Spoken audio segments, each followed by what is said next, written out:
72. Un šī video es tev izstāstīšu, kura mašīna ir vislabākā. Nenopietni, daudz man bieži prasa, kādu mašīnu man pirkt, kura ir labākā un tā tālāk. Klausies, labākā mašīna ir tā, kurā tu jūties ērti, kur tu brauc un tev ir laba sajūta, saprot? Vai arī, pieņemsim, ja tev kaut ko vajag pārvadāt, nu tā kā Vito, skaties, redz Vito, ja? Vito arī ir laba mašīna, viņā var sakraut daudz močus, tā ir V-klases, starp citu, tur var salikt 9 beņķus, nu praktiski, bet viņš nav baigi ērtais. Nu tomēr uz motokrosu, ja man jāizvēlās ar ko braukt, teiksim, ar 7. BMW un pieņemsim piekabi aizmugurē, es laikam tomēr labāk braucu ar Vito, jo bišķīt komfortablāk ir braukt ar Vito. Tātad jautājums, kāda ir vislabāk? Ievai, skaties, Ievai, ja? Mercedes C klase. Kāpēc viņa ir vislabākā? Tāpēc, ka viņa aizved Ievu uz laukiem un atved atpakaļ. Un principā, jā, viss ir kārtībā. Ievai tanī mašīnā ir ērti un tā kaut kā. Un kas tev jāzina par mašīnām? Vai labākais ir Bembis? Bembis, kuram ir 138 zirgu spēki un tu baigi vari iemīt grīdā? Nu īsti saprot kā, tam motora jaudai ir nozīme tikai tad, ja tu ar to mašīnu piedalies kaut kādās sacīkstēs. Un, teiksim, trīniekos tur slidini to pakaļu, vai kartingu trasē brauc uz ātrumu, vai rallijā ar Subaru, kas 4x4 un tā. Tanī gadījumā motora jaudai ir nozīme. Bet, ja tu vienkārši pārvietojies vai nu pa pilsētu, vai nu tu brauc uz Liepāju un tā tālāk, jā, protams, ir cilvēki, kuri saka, bet man vajag, lai 110, ka ieminu grīdā, tas stabili varu apdzīt. Zini, mūsdienu mašīna jebkura uz 110 var apdzīt. Nu, principā, es pat braucot ar Vito, kurš man nemaz neiet baigi daudz ātrāk pa 110, nu labi, varbūt 130 iet. Tā kā man ir bijis vajadzība kādu apdzīt, es nekad neesmu jutis, ka man kaut kas pietrūktu. Vienkārši izvēlies, ka pretīm braucoši ir atbilstoši attālumā, uzdo gāzi un apdzen. Tā nav problēma. Līdz ar to šīs te runas par motora jaudu, tas ir tāds, nu, kaut kāds parametrs, kuru tu nekad nesajutīsi, kā baigo vajadzību. Ne, nu, protams, es saku, šis te apdzīšanas faktors, tu brauc pa šoseju, tev ir jāapdzen, jopci, ko viņa visi velkās, es kā ieminu. Man šitās, starp citu, man bija ļoti jaudīgs A8, un es braucu uz Bērciem kaitot vienreiz, ja? Un braucu pa to, es nezinu, kā to apveceļu sauc, apkārt Jūrmalai, pa to spunciem, un es visu laiku reāli pārkāpu ātrumu. Tāpēc viņam bija tā, ka pieskaries pie pedāla, viņš jau bop, bop, reāli lido. Un jā, visi velkās uz 110, 120, es pisu vaļā uz 140. Jo vienkārši, nu, tas bija tā so exciting. Bet es vispār brīnos, kā man tenī reizē nekādi fotoradari nenofotografē vai kaut kas tam līdzīgs. Līdz ar to, vai šī te automobīļa lielā jauda bija kaut kas pozitīvs? Nu, nē, jo vienā brīdī es droši vien būtu kaut kādus soda naudas maksājis un tam līdzīgas lietas. Līdz ar to, kas ir labākais, ja mēs runājam par automobīļiem? Kas tev vispār jāsaprot par automobīļiem? Jāsaprot tāda lieta, lai arī ar kādu auto tu brauktu, vienīgais, kurš par to zinās, esi tu. Citiem vārdiem sakot, tu varbūt tavs kaimiņš tevi redz, kā tu ieripinies tur, bet tas uz tavu labsajūtu vai kaut kā tā tiešā veidā nekāda neietekmējās, jo tavs kaimiņš tev neceps kotletes par to, ka tu iebrauc ar jauno Hyundai i70 vai nu kā, nu viņu tur saucās, saprot? Līdz ar to tas vienkārši, ja tev ir kaut kāds mazvērtības komplekss, nu tā kā skolā tu esi bijis apbežots vai kaut kā tā, tad iespējams kaut ko vajag, kas tavu, nu,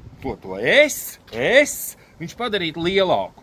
Un, ja tu, pieņemsim, iekāp kaut kādā, nu, es nezinu, piemēram, ļoti lielā džipā, nu, ļoti lielā, tad varbūt, nu, kā moģo pieplūst, visa apakša pieplūst ar asinīm, tas esmu es ar to lielo džipu uz šī šaurā ceļa, visi malā. Nu, iespējams, ka ir tā, un tad, teiksim, ja tu tā pa dzīvi staigā tāds kretīns, man, un tad tu ierāpies tanī džipā, un tu atlauks, kurš te ir kretīns? Chemija 5,7! Lūk, kas es esmu! Bet īstenībā jau tev jāsaprot, kad tas ir tāds iedomāta vērtība. Nu, reālajā dzīvē tas Chemija 5,7 tev nekādu papildus plusu nepiešķir. Nu, viņš pat īstenībā uz to apdzīšanu nav baigi veiklais, jo es domāju, ka braucot ar to Chemiju uz 130 km/h, nu, tās lielās riepas jau tā lākā pa to šoseju, ka viņi nav tik viegli noturēt. Tā kā viena lieta ir ērtība, un tas ir pats galvenais. Otra lieta, nu, varbūt, ja tu kaut kā, nu, teiksim, apskaties uz to Mercedes, Nu, pieņemsim, tu apskaties, viņam ir kaut kāds īpašās formas, tur plūdlīnijas vai kaut kas tās, tu apskaties un tā. Un tu vienkārši jūties labi. Šis varētu būt tādiem, tā kā, sābu braucējiem, jo liekas, bļet, tas sāps, viņš izstās kroplīgs, dizainiski tīzls. Bet ir cilvēki, tāpat kā ir cilvēki, teiksim, mazohisti, ja? Viņiem sit, sita mani vēl. Un iespējams, ka sābis tāpat viņš sēž tādī kroplī, ja? Nu, būtībā neviens neteiks, ka sāps ir skaists, vai ne? Izņemot tos, kas sēž sābā. Viņi saka, nē, veči, jūs nesaprotat. Tas ir pats tas, un viņiem, tur, teiksim, pagrabā, tur ir viss tas komplekts ar to, kur aiz olām karina un sežņaudz un vēl kaut kas, un šit un pletnīts, un tas ir sābists. Nu, varbūt ne obligāti sābists, tikpat labi es varu teikt par tiem, kas fano par kantainajiem Volvo. Nu, tā kā dizaina ikona. Kāda, fucking dizaina ikona? Tas ir, sekcija braucoša no SSSR laikiem, tā lakotā, saproti, ar to mākslīgo laku pa virsu. Vot, kas ir tas Volvo. Bet nē, ir cilvēki, kas saka, tas ir tas.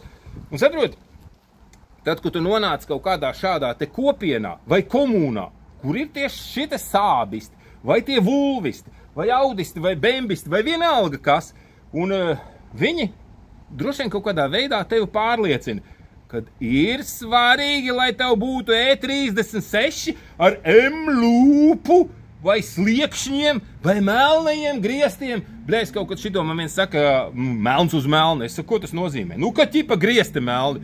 Un iedomājies, es sēžu savā mašīnā jau gadu, es nezinu, kādā krāsā man griestis pastos. Man nav melna griesti. Viņš saka, redzi, man ir. Es domāju, pagaidi, es nekad neesmu skatījies uz griestiem. Ko dod tas melnums? Nu, kam vajag, tas sapratīs. Un par to ir šis video, ka visas šīs te vērtību skalas, viņas ir iedomātas. Jā, protams, ir kaut kāds Ferrari, Testarossa, ar milzīgi platiem riteņiem šitādiem, ar kuru tu var aizbraukt kaut kur uz sacīkšu trasi Itālijā, noīrēt to trasi un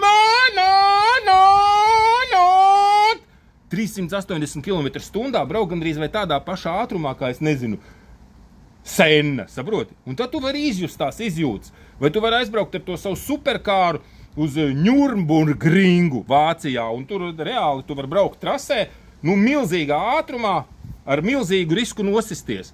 Un tad tu varbūt gūsti sev kaut kādu adrenalīnu vai kaut ko tādu. Nu, tās ir tādas īpašas lietas, ko varbūt atļaujas kaut kādi cilvēki, kur jau vairs ne no kā sev negūst nekādu ne baudu, ne gandarīju, neko. Tu viņi domā, ko lai vēl tādu izdomā? Mums nospiest sarkano atombumbas podziņu. Paga, vēl nē, vēl aizbraukšu ar Ferrari izlaist. Un ja tas nebūs, tad taisīšu pasaules atomkaru, jo tas mums baigi mani iecepīs, ka bū.